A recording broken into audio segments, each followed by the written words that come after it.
할렐루야. 오늘 함께 말씀을 나누게 돼서 기쁘게 생각합니다. 표정을 보니까 별로 기쁘신 분들도 계시고 기분이 별로 안 좋으신 분들도 계시는 것 같은데 어찌됐든 저는 매우 기쁩니다. 우리 귀한 기회를 허락해 주신 우리 담임 목사님께 감사를 드리고 또 당회위에 감사를 드립니다.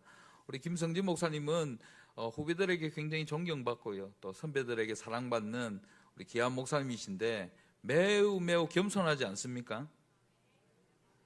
예, 표정들이 굉장히 밝아지시는 거 보니까 제가 이야기한 거하고는 조금 다르게 제가 설교하러 와서 기쁘게 생각한다니까 굉장히 인상을 쓰시더니 담임 목사님 이야기하니까 얼굴이 환해지시는 놀라운 광경을 제가 봤습니다. 저는 5대째 기독교 집안에서 태어났습니다.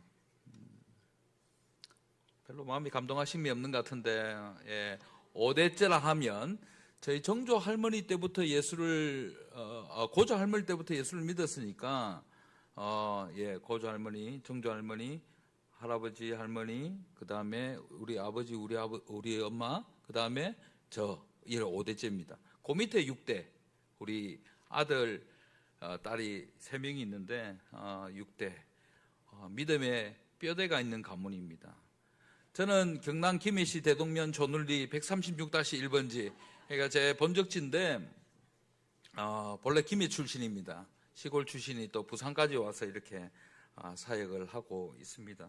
저는 17년 동안 SFC 간사로 사역을 했습니다. 청소년 사역을 계속 하다가 교회의 부름을 받고 교회의 위임 목사로 목회를 6년 정도 했습니다. 오늘 우리 중창팀에서 찬양한 찬양, 제가 굉장히 좋아하는 찬양인데 은혜롭게 불러주셔서 너무 감사하고, 하나님께서 모든 성도들을 하나님께서 부르셨는데 특별히 목사로 불러가지고 또 부르심 따라서 사는 인생 아니겠습니까? 그래서 17년 동안 간사 사역을 하다가 6년 동안에 이 담임 목회를 하다가 하나님의 부르심이 있어서 다시 청소년 사역으로 이렇게 사역을 하게 됐습니다. 많은 목사님들이 또 많은 분들이 굉장히 만류를 많이 했습니다. 왜 담임 목회를 그만두느냐? 제가 여기도 보니까 매우 근심하시면서 저 목사가 사고를 쳤나, 왜 그만두지, 이렇게 생각하시는 분도 계시는 것 같은데, 저는 이제 청소년 사역을 쭉 해왔더랬습니다. 근데 교회 가서 교회 목회를 해보니까 교회 목회는 이 종합반이더라고요. 저는 단과반에서 열심히 사역을 했는데 이 종합반을 해보니까 너무 힘들어요. 그래서 제가 6년 이상 목회하신 분들은 무조건 존경하기로 했습니다. 왜냐하면 제가 6년 했기 때문입니다. 그리고 청소년 사역에만 지금 전념하고 있습니다. 저는 집 나온 아이들을 집으로 돌려보내고 학교 안 다니는 아이들을 학교로 돌려보내는 그런 사역을 하고 있습니다. 궁극적으로 교회를 나와서 방황하는 청소년들을 교회로 돌려보내기도 합니다. 그들에게 복음을 전하기도 합니다. 청소년을 대상으로 복귀시키고 회복시키고 보호하고 복음 전하는 사역을 하고 있습니다. 사실은 처음에 교회를 그만둘 때 앞이 보이지 않았습니다. 어떻게 해야 될까? 우리 집 첫째가 고3 때입니다. 그리고 줄줄이 이제 아이 3명이 있는데 교회를 사임하고 난 다음에 어떻게 살아갈 것인가? 굉장히 막막했습니다. 그런데 오늘 우리 중창팀에서 불렀던 찬양처럼 하나님의 부르심에는 후회하심이 없고요, 하나님의 부르심에는 실수하심도 없고요, 하나님의 부르심에는 하나님께서 반드시 책임지신다는 그런 메시지가 있었습니다. 지금은 먹고 살만합니다.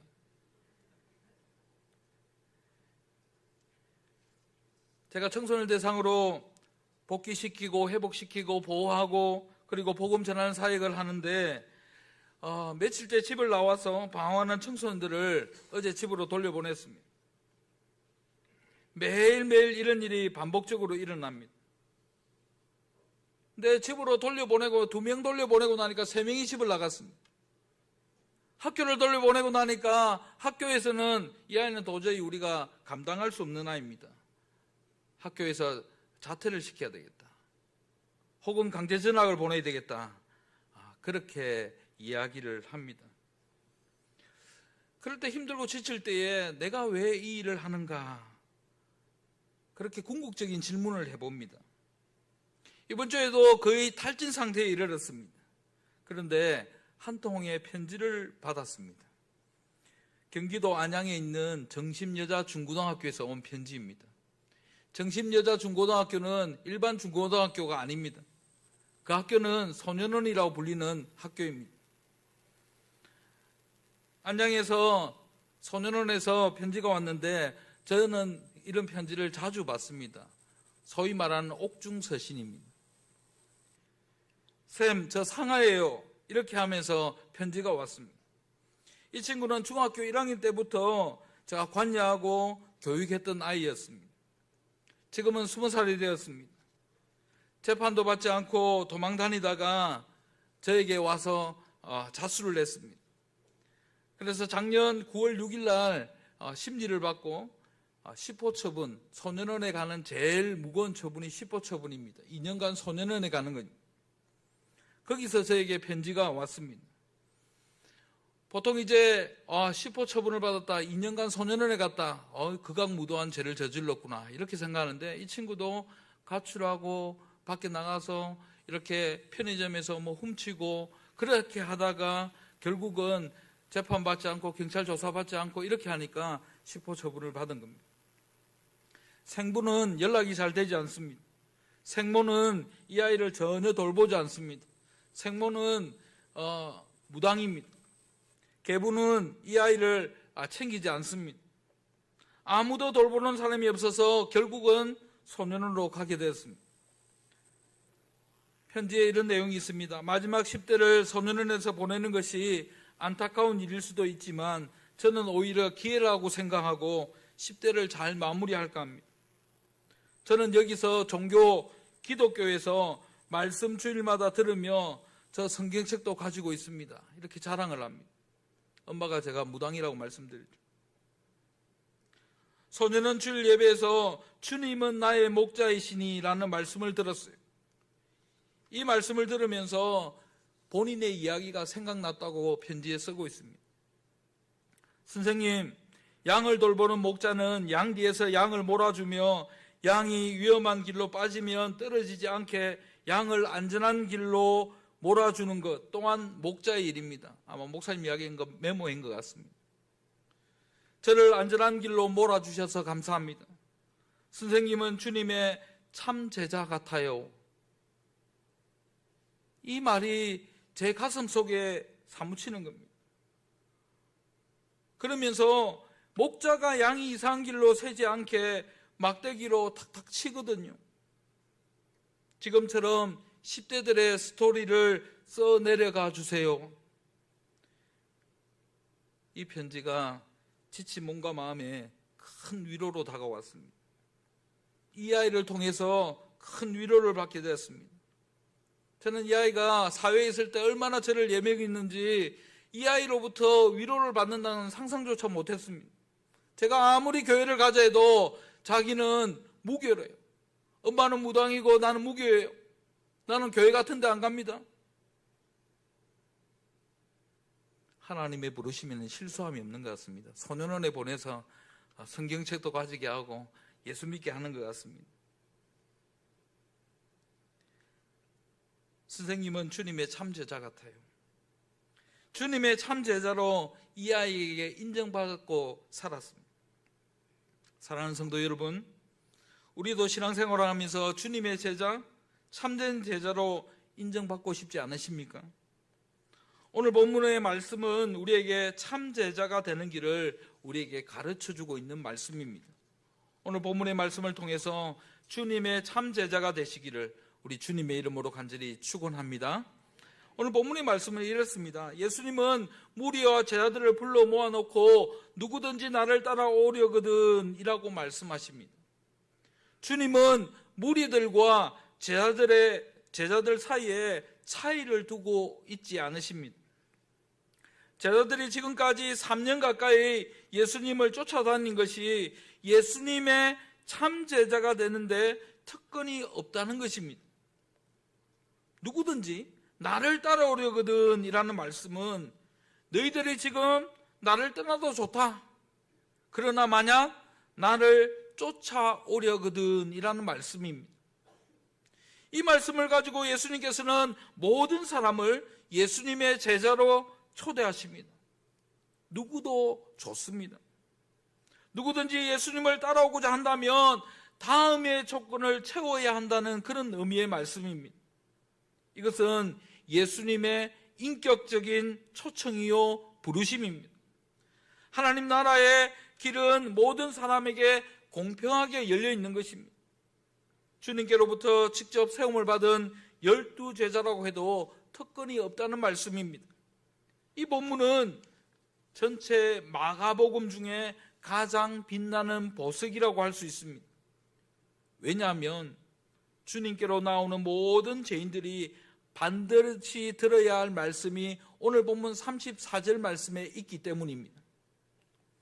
베드로처럼 올바른 신앙 고백을 하고 주님 따르기를 원하는 사람들이 반드시 들어야 할 말씀이 오늘 본문 34절 말씀에 있기 때문입니다. 주님의 참 제자가 되기를 원하는 사람들을 향한 주님의 초청의 말씀이 오늘 본문 34절 말씀에 기록하고 있습니다. 무리와 제자들을 불러 이르시되 누구든지 나를 따라오려거든 자기를 부인하고 자기 십자가를 지고 나를 따를 것이니라. 참 제자, 참 성도, 믿을 만한 목사와 장로, 재직, 이 시대에 그런 사람들을 어디서 만날 수 있습니까? 예수님의 참 제자가 되는 길이 도대체 무엇입니까? 오늘 본문의 말씀은 이렇게 기록하고 있습니다. 먼저 참 제자가 되는 길은 한번 따라하겠습니다. 자기를 부인하고 자기 십자가를 지고 주님을 따르는 것입니다. 제자들은 29절에서 예수님이 그리스도라는 어려운 고백을 합니다. 그 고백으로 충분하지 않다는 말입니까? 예수님은 나의 구세주이십니다. 예수님은 내 삶의 주인이십니다. 예수님은 내 삶의 통치자이십니다. 이 고백이면 구원받기에 충분하지 않습니까? 이 고백이면 천당 갈 수 있는 거 아닙니까? 그러나 이러한 고백은 신앙 고백 위에 오는 전혀 다른 새로운 삶의 기초가 될 뿐이라는 것입니다. 이렇게 그리스도를 고백한 사람은 고백 전에 삶과 전혀 다른 삶을 살아가야 된다. 그렇게 초청하고 있는 것입니다. 어떻게 살아가야 된다라고 말합니까? 자기를 부인해야 합니다. 한번 따라하겠습니다. 자기를 부인해야 합니다. 부인한다. 이 단어는 뭐뭐와 아무 상관이 없음을 선언하다. 그런 뜻입니다. 베드로가 예수님을 3번이나 부인할 때도 이 단어가 사용되었습니다. 베드로는 나는 그 사람을 전혀 모르고 그 사람과 전혀 관계가 없습니다. 그렇게 3번이나 부인했다는 겁니다. 이처럼 자기를 부인한다는 것은 거듭나기 전에 자기 자신과 아무 관계가 없는 것처럼 행동하고 또 그런 삶을 살고자 애를 쓰는 겁니다. 예수 믿기 전에 나는 더 이상 없습니다. 그렇게 선포하는 겁니다. 그런 자세로 살아가는 것입니다. 이런 사람은 전적으로 하나님의 나라와 그 의를 위해서 살고자 헌신하게 된다는 것입니다. 또한 내 노력으로 구원에 이를 수가 없다고 고백하는 것입니다. 내 노력으로 죄 용서받을 수 있는 것도 결코 없다고 분명히 선언하는 것입니다. 두 번째는 무엇입니까? 자기 십자가를 지는 것입니다. 한번 따라하겠습니다.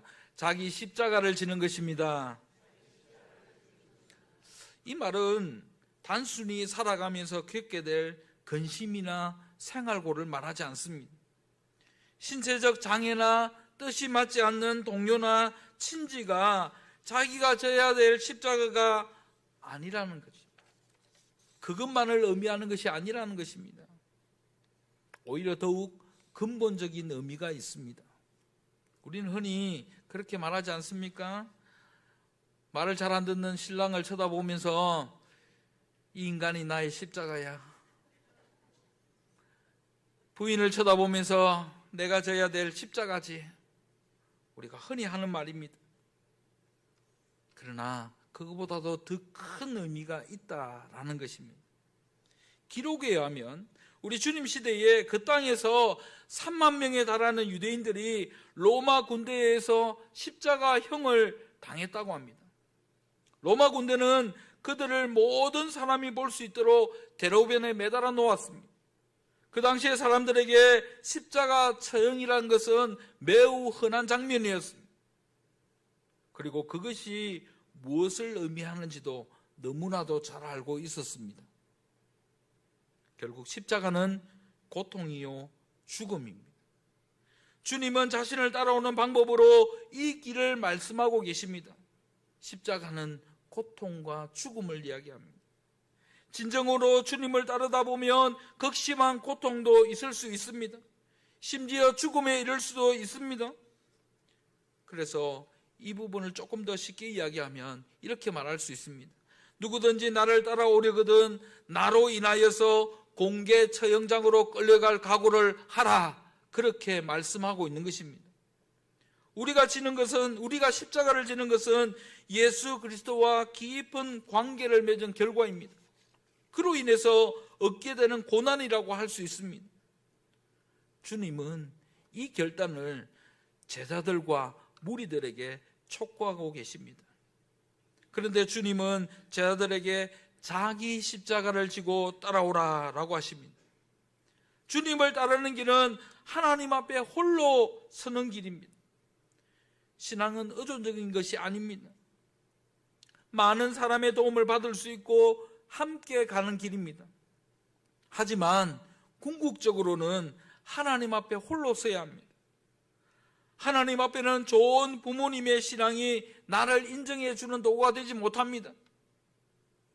제가 아까 앞서 말씀드렸듯이 내가 5대째 예수를 믿고 있습니다. 우리 아이가 6대입니다. 그게 우리를 인정해 주는 도구가 되지 못한다는 것입니다. 하나님 앞에는 큰 교회를 통해서 배움이 그것이 나를 인정해 주는 도구가 되지 못합니다.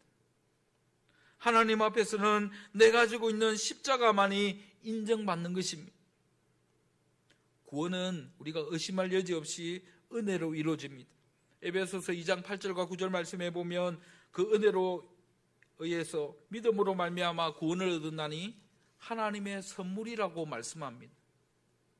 그러나 이 위대한 구원을 받아들이는 사람은 모두 그리스도를 따라서 십자가를 져야 한다는 것입니다. 그 십자가가 자신의 믿음의 진실성을 보여주는 것입니다. 그는 지상에서의 고생과 근심, 고통과 갈등을 겪지 않고는 천국에 들어갈 수 없음을 우리가 생각해야 합니다. 그들은 기꺼이 육체를 십자가에 못 박고 육의 행위를 수정하고 매일 마귀와 싸우면서 필요하다면 그리스도와 복음을 위해서 죽기까지 해야 한다는 것입니다. 그렇습니다. 우리는 우리 자신에게 때때로 물어봐야 합니다.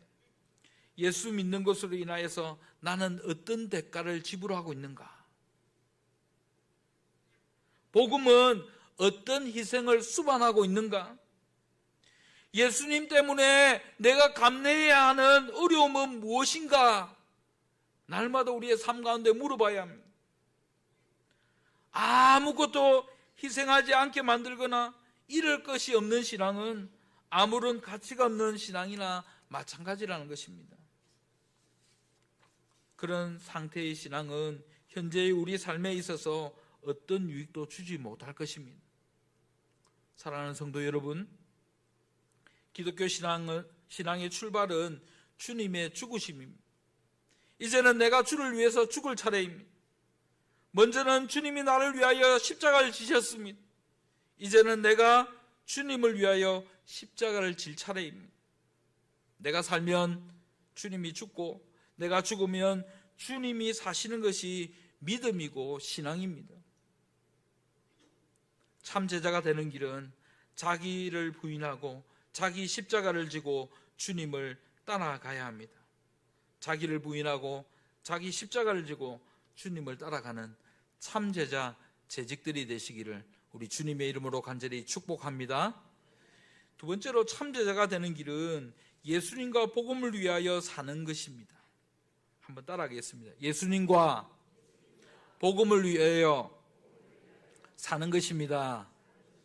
아멘이십니까? 다른 말로 하면 그리스도인으로서의 결단입니다. 본문은 우리에게 그러한 모습을 잘 보여주고 있습니다. 주님은 자신을 따라서 따라오려거든 자기를 부인하고 자기 십자가를 지고 따라오라 그렇게 하셨습니다. 아주 분명한 결단을 요구하고 계신 것입니다. 대충 되는 대로 그렇게 따라오라는 것이 아닙니다.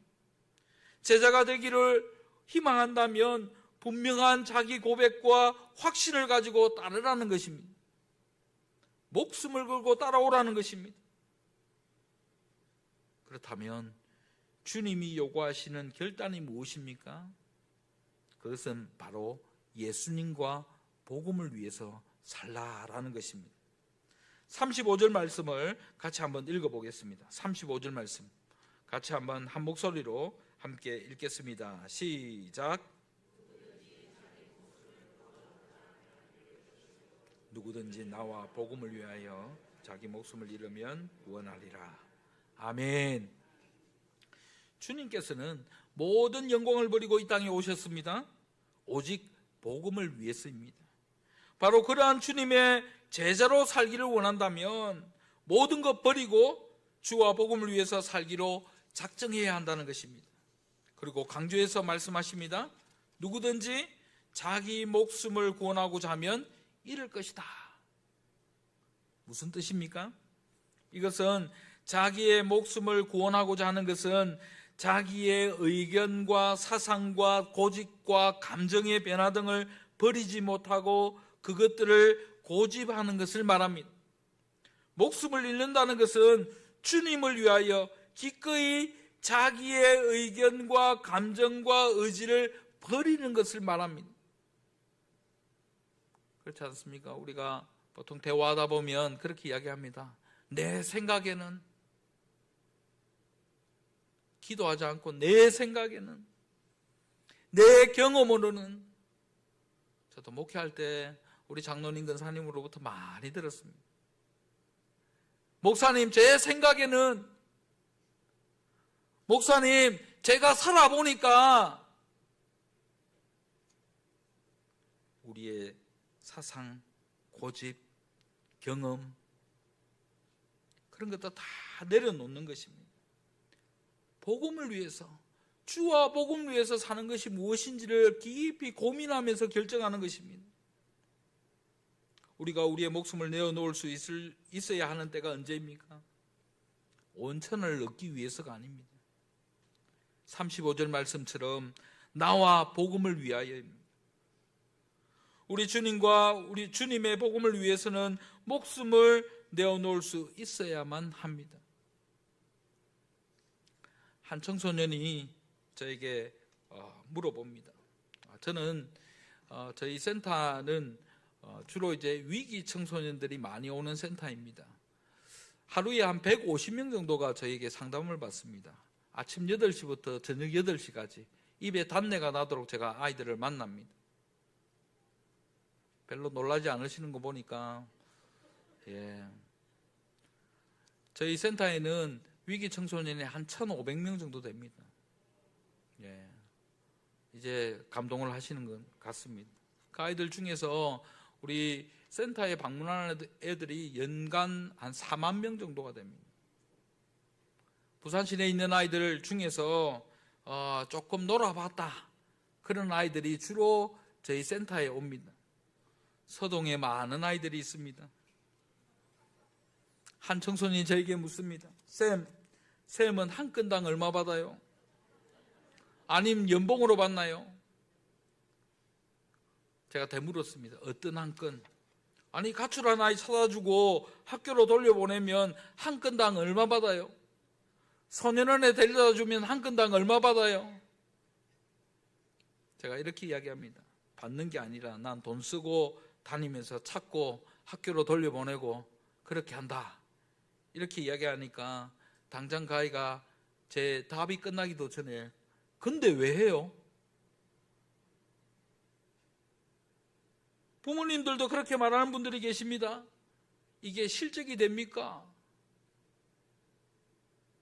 저는 돈으로 실적으로 이 일을 하는 것이 아닙니다. 지난주에 어떤 일이 있었냐면 중학교 3학년 아이가 남자아이입니다. 하도 사고를 치고 다녀서 소년원에 보냈습니다. 부산에 부산 소년원이 있습니다. 오륜정보산업학교입니다. 보냈습니다. 그런데 이 아이가 치료를 이유로 해서 잠깐 외출 나온 사이에 도망을 갔습니다. 근데 그냥 도망간 게 아니라 엄마 차를 끌고 갔습니다. 여기서부터 시작해서 고속도로를 타고 서울로 간다고 147km를 달렸더라고요. 중학교 3학년 남자입니다. 사고 안 난 게 천만다행입니다. 근데 그 아이를 찾으러 갈 사람이 없습니다. 부모는 이제는 저는 저 아이 포기했습니다. 감히 말이야 내 차를 타고 그렇게 갈 수 있습니까? 이렇게 이야기하면서 안 갑니다. 처음에는 안달복달하면서 막 전화가 옵니다. 엄마한테. 근데 차의 안전을 확인하고 난 다음에는 엄마가 연락을 받지 않습니다. 이 아이가 고속도로 순찰대에 잡혀서 칠곡에 잡혀 있었습니다. 데리고 갈 사람이 없는 겁니다. 저하고 우리 직원들이 갔습니다. 데리고 왔습니다. 그리고 소년원을 다시 보냈습니다. 기름값 제가 내고 톨비 내가 내고 직원들 밥도 사주고 직원들 시간 내에 수당도 줘야 되고 집에 오니까 12시 반이 됐더라고요. 저는 돈으로 실적으로 이 일을 하는 것이 아닙니다. 십자가의 사랑, 복음으로 인해서 위기에 빠진 청소년들, 어려움을 겪고 있는 청소년들에게 희망의 복음을 전하기 위해서 이 일을 하고 있습니다. 저는 거제교회에서 제가 전도를 제일 많이 합니다. 교사 강습에 가신 분들 우리 교회 새가족 게시판을 아마 보셨을 건데 제 이름만 있습니다. 인도자 박용성, 인도자 박용성. 별로 놀라지 않으시는 거 보니까 네. 전도를 매주 하시는 겁니다. 저는 아이들 150명 만나면서 하루에 150명 만나면서 이렇게 생각합니다. 하나님 일주일 동안에 이 아이들 10명에게 복음을 전하고 3명을 교회로 데려갈 수 있도록 하나님 힘을 주십시오. 그리고 저는 길게 말하지 않습니다. 네 교회 온나? 네. 예? 아이들 깜짝 놀라요. 예? 애들 다 알아들어 놓고 꼭 대답하기 싫으면 이렇게 뒤끝을 올립니다. 예? 교회 오라고? 예? 거제교회로 온나? 그러면 아이들이 거제교회를 또 거제도 있는 교회로 착각하고 예, 거기까지 멀어서 못 갑니다. 이렇게 이야기하고 그러면 아이들에게 제가 법원 근처라고 이야기하면 깜짝 놀라면서 아이들이 대부분 재판을 한번 받아본 경험들이 있기 때문에 깜짝 놀랍니다. 법원 근처에 있는 데는 절대 안 간다고. 아이들에게 복음을 전합니다. 오늘도 지금 예배 드리고 있는데 계속 전화가 옵니다. 이 시간에 전화 오는 아이는 뭐 때문에 전화 오겠습니까? 선생님 늦잠 잤습니다. 지금 일어났습니다. 지금이라도 갈까요? 이런 아이들입니다. 저는 십자가의 사랑과 복음으로 인해서 이 아이들에게 복음을 전하고자 합니다. 세상 사람들은 돈이나 실적이 가치가 되고 있습니다. 우리의 가치는 뭐가 되어야 되겠습니까? 주님과 복음을 위해 사는 것입니다. 믿음의 본질이 바로 여기에 있다는 것입니다. 예수 신앙이 복받는 수단이 아닙니다. 현세의 복이 없어도 현세 넘어 있는 복을 보는 것이 믿음입니다. 예수 믿음이 부의 수단도 아닙니다. 장수의 수단도 아닙니다. 오직 예수 믿음은 예수 그리스도와 복음을 위해서 사는 삶입니다. 아멘이십니까? 복음을 위해서 고난을 받는 것입니다. 비록 힘들고 고통스러운 길이 있지만 이 길은 생명의 길입니다. 비록 좁은 길이지만 영생에 이르는 길입니다. 제가 복음 전하다가 신고도 많이 당해봤습니다. 종교의 자유가 있는데 저기에 센터장은 강제적으로 오란다. 저도 빠져나갈 구멍이 있습니다. 제가 종교를 바꾸라 했나? 교회 한번 나와봐라 했지. 아이들에게 이야기합니다. 선생님, 저는 불교입니다. 그래 알겠다. 교회 온나? 아니 저는 불교라니까요. 그래 알겠다. 교회 오라고. 선생님 다니는 교회 한번 와주면 안 되겠나? 그렇게 이야기하면 대부분 애들이 예라고 대답합니다. 최근에 전도한 아이 중에 엄마가 무속인이 있는데요. 이 엄마를 만나니까 엄마가, 제가 물었습니다. 엄마에게. 어머니가 잘하시는 건 무엇입니까? 저는 다 합니다. 궁합도 보고 자녀 운도 보고. 그래서 제가 그랬습니다. 어머니의 자녀 운도 잘 보시는데 왜 그러니까 이 엄마가 무당이라 퍼뜩 알아듣더라고요. 그러니까 저보고 이렇게 이야기합니다. 목사님, 자기 아이는 잘 안 보입니다. 목사님이 봐주시죠. 그래서 제가 이 아이가 예수 믿어야 되겠다고 제가 그렇게 이야기하고 최근에 교회를 열심히 잘 다니고 있습니다. 사랑하는 성도 여러분, 이 땅에 모든 것이 사라질 그날이 올 것입니다. 눈이 어두워지고 귀가 점차 들리지 않고요, 코가 그 기능을 잃고 냄새를 맡지 못하게 될 때도 올 것이고, 걷기조차가 힘들 때가 있을 것입니다. 그리고 그 모든 순간을 지나고 나면 이 세상과 이별하는 순간이 올 것입니다. 그 순간에 남는 것이 무엇이겠습니까? 유산이 남아있겠습니까? 그것은 주님과 복음을 위하여 살았던 우리의 삶입니다. 그의 충성과 희생과 눈물입니다. 그의 교회를 향한 사랑만이 남게 될 것입니다. 그를 향한 우리 주님의 보상이 제 목숨을 구원하는 것입니다. 누구든지 나와 복음을 위하여 제 목숨을 잃으면 구원하리라. 사랑하는 성도 여러분, 참제자의 삶을 살아가시는 저와 여러분이 되시기를 우리 주님의 이름으로 간절히 축복합니다. 마지막으로 참제자가 되는 길은 하나님 앞에 누릴 영광을 기대하는 것입니다. 자, 오늘 본문 38절 말씀을 다시 한번 읽어보겠습니다. 시작.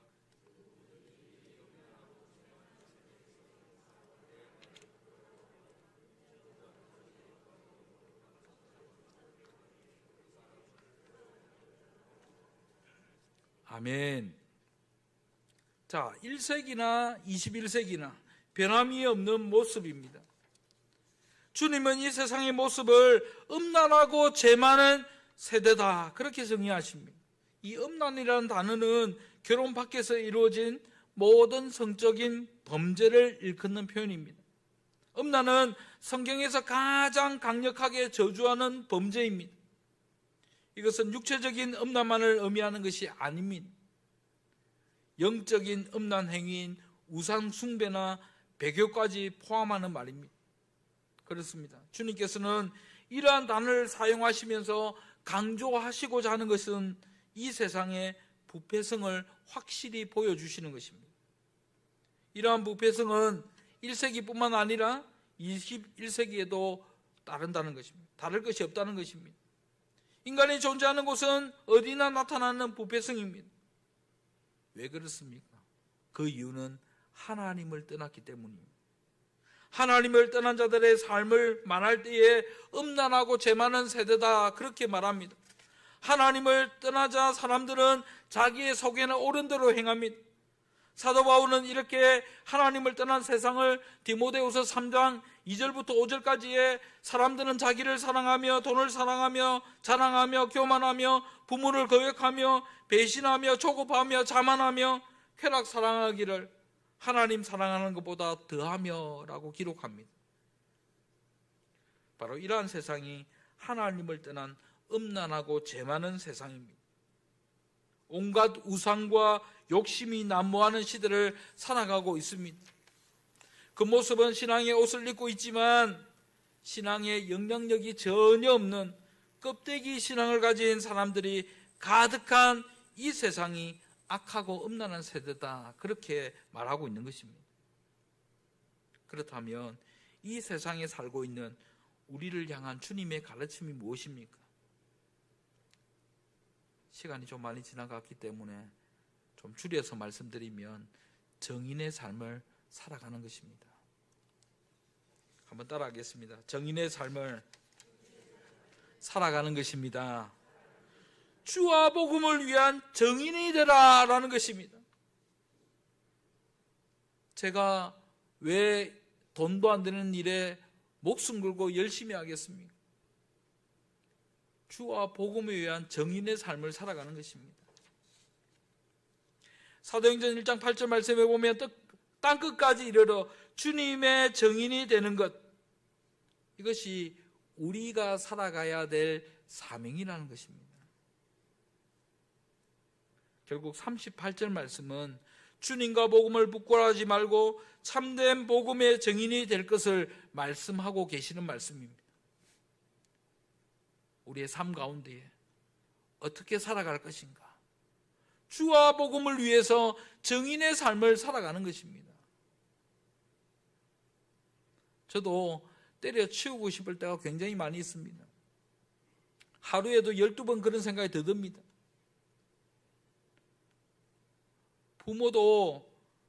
요즘에 부모도 교육이 많이 필요한 것 같습니다. 이제 저도 청소년 시기를 조금 넘어가는 자녀를 키우고 있습니다.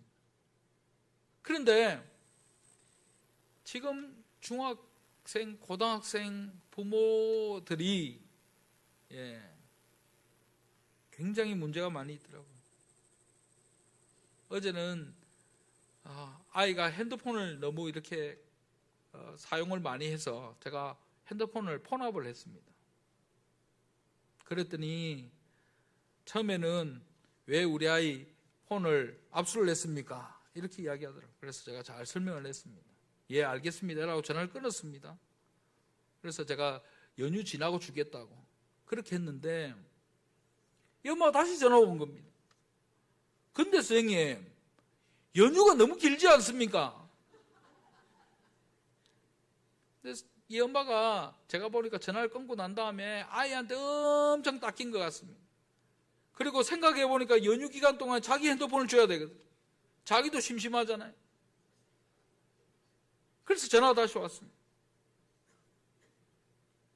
어머니, 그 아이의 문제는 핸드폰 때문에 일어나는 문제입니다. 요즘에 핸드폰 때문에 이 SNS 또 혹은 이 도박이나 사행성 게임을 이 모바일로 많이 하지 않습니까? 그러다 보니까 생겨나는 문제 때문에 제가 폰을 압수했으면 고맙다 해야지. 따지는 부모들 많습니다.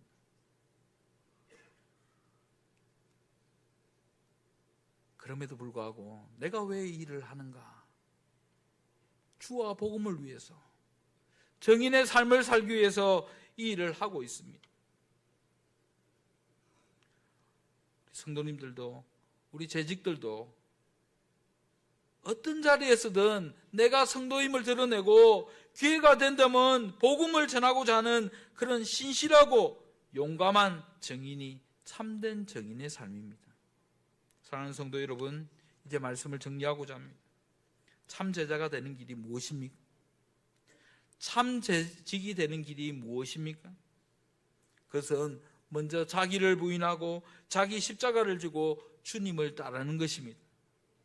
또한 참 제자가 된다는 것은 예수님과 복음을 위해서 살아가는 삶입니다. 돈과 명예와 내가 이 땅에서 누리는 행복들을 추구해서 살아가는 것이 아니라 예수님과 복음을 위해서 살아가는 것입니다. 그리고 복음을 부끄러워하지 않고 이 세대에서 뜨거운 정인의 삶을 살아가는 것입니다. 그 모습이 바로 참 제자의 모습이고 참 재직의 모습입니다. 참 제자의 길을 걷고 진정한 재직의 삶을 살아가시는 모든 성도님들이 되시기를 우리 주님의 이름으로 간절히 축복합니다.